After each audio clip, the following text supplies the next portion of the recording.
Johnny Depp has played a drunk pirate, a mad hatter, a demon barber who murders people and bakes them into pies. And somehow the weirdest thing he's ever done is sit on a talk show couch. Today we're breaking down the specific, glorious chaos that happens when Johnny Depp enters a room full of people who have a plan. And he just doesn't care about the plan. Let's get into it. The talk show shock. Okay, picture a late-night talk show. The host is caffeinated. The band is loud. The audience is ready. Everything is moving at about 1,000 miles an hour because that's how these shows work. Fast energy, fast jokes, fast guests, fast everything. And then, Johnny Depp walks out. Not bounds out. Not jogs out. Walks like he's crossing a hotel lobby at his own pace, and there just happens to be a studio audience watching. He sits down, gets comfortable, and then the host asks him a question. Normal celebrity? Answering before the sentence is done.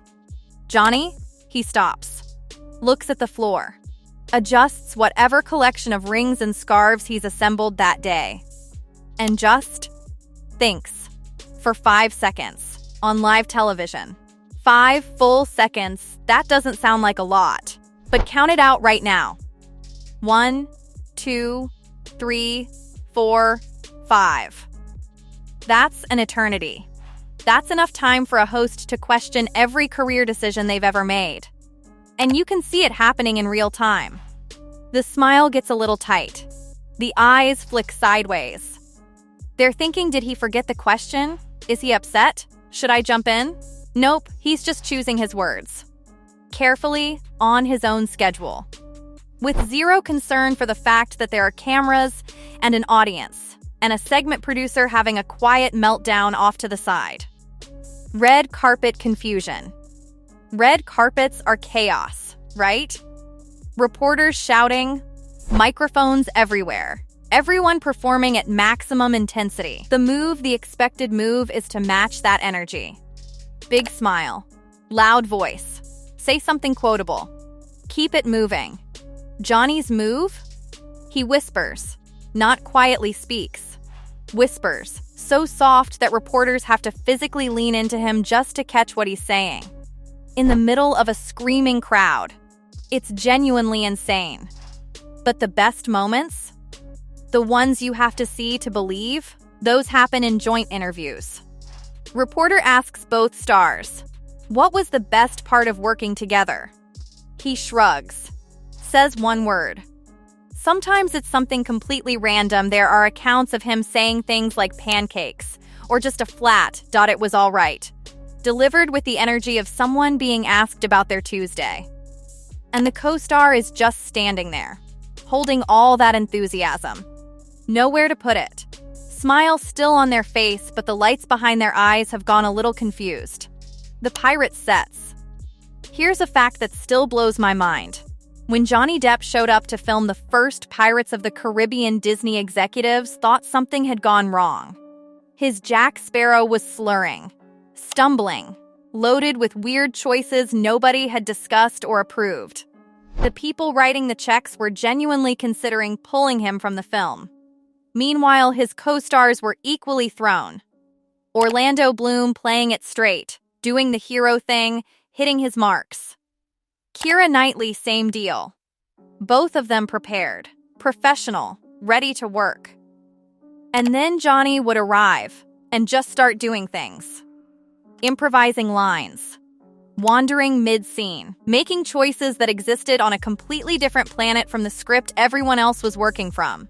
And then, and this is the part that's almost unfair during close-up shots for his scene partners, when he had to stand off camera and deliver his lines, he would make faces at them. Strange faces. Random physical things.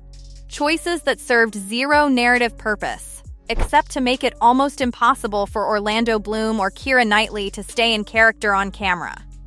But here's the thing. It worked. The genuine confusion on their faces that's in the movie. The real what is happening right now energy? That's in the movie. The Mortdecai press tour. Okay, 2015, Mortdecai. Nobody's favorite film, but arguably one of the greatest press tours of the decade if you know what to look for. Johnny's doing press alongside Gwyneth Paltrow, polished, precise, could answer questions in her sleep, and Paul Bettany, sharp, articulate, genuinely thoughtful.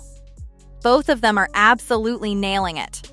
Structured answers, good sound bites, journalists are happy. Then the microphone gets to Johnny. At one point, he spends a significant portion of an interview talking about a shoe. A specific shoe he owned. That he liked. In detail. Another time, he describes what he had for breakfast that morning, with the kind of focus and attention usually reserved for, I don't know, explaining a crime.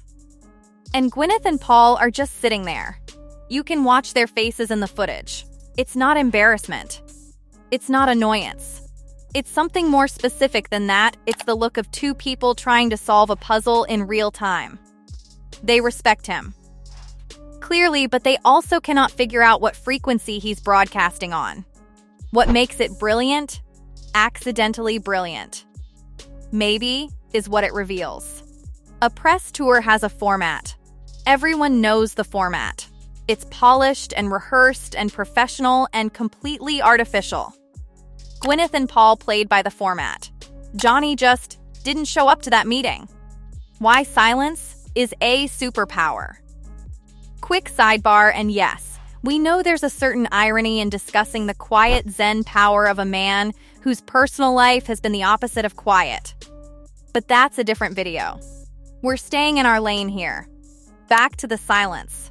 Here's the thing about silence that most people don't realize. We are terrified of it. Like, physiologically uncomfortable. The moment a conversation pauses for more than 2 or 3 seconds, something in the brain fires and says, fix this immediately. So we say, We say like. We fill it with anything. Because silence feels like failure. Johnny Depp has never felt this way, apparently. He needs 10 seconds to think he takes 10 seconds. The cameras are rolling, the host is silently panicking, the studio audience is waiting. None of that registers as pressure. He's not performing calm. He just is calm. Which is actually way rarer and more unnerving than it sounds. And here's what happens to everyone around him. When you're next to someone who is completely unbothered by silence, you have 2 choices. Either you get comfortable too, or you start talking to fill it. Almost everyone chooses option 2. And when celebrities start filling silence they weren't expecting, they say unscripted things. Real things. The quiet becomes pressure. And whatever comes out under pressure is usually the most genuine moment of the whole interview. The introvert in a loud world. Here's something worth knowing about Johnny Depp. He never actually wanted to be famous. He wanted to be a musician. A rock musician specifically, which, in retrospect, explains the rings. He fell into acting basically by accident, and the entire celebrity apparatus that followed was something that happened to him rather than something he went looking for. He said it himself, large crowds make him uncomfortable. Sustained public attention makes him uncomfortable. The whole spectacle of being a famous person is not something he enjoys or wants. And yet he's been doing it for over 30 years. So what you're watching in these interviews, the detachment, the pauses, the complete refusal to perform enthusiasm he doesn't feel, it's not a bit. It's not a character. It's someone who was never built for this environment, navigating it anyway, on their own terms, at their own pace. The machine of celebrity is specifically designed to sand people into a particular shape: loud, available, quotable, easy to clip into a highlight reel. And somehow, after decades inside that machine, Johnny Depp came out the other side completely unsanded. Hollywood runs on a very specific kind of person. Big energy, big smile, always on, always ready. Johnny Depp is none of those things, and somehow he is impossible to look away from. The hosts lose their rhythm. The co-stars lose the thread. The reporters miss what he said. because he said it too quietly into the noise of a crowd. And he sits there in the middle of all of it completely fine. The quietest guy in the room. And somehow, the only one anyone's talking about afterward. If you want more breakdowns like this, hit subscribe. We drop these regularly and you do not want to miss what's coming next. Drop a comment below which moment surprised you the most. We read all of them. See you in the next one.